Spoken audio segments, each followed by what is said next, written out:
नमस्कार, मी माधवी कुंटे.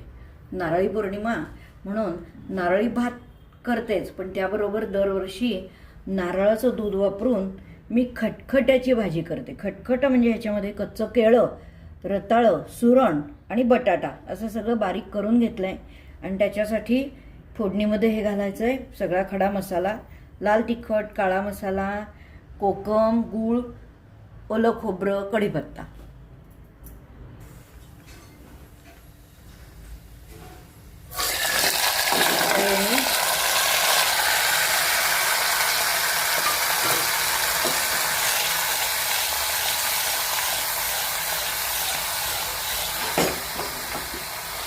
परतून घेतलं.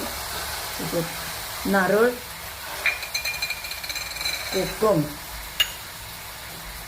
गूळ, थोडा काळा मसाला, लाल तिखट,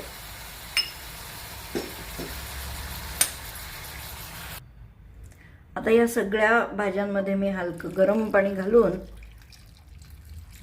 मी ते शिजवून घेणार आणि त्यानंतर मी त्याच्यामध्ये नारळाचं दूध घालून एक उकळ देणार.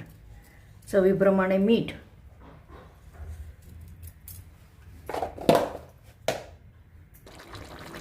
आता ही शिजली सगळी सुरण, बटाटा, रताळं हे सगळं की त्याच्यामध्ये नारळाचं दूध घालायचं आणि नारळाचं दूध घातल्यानंतर खूप वेळ ते शिजवायचं नाही, एकच उकळी आणायची, नाहीतर मग दूध फाटतं. याला म्हणतात खटखट.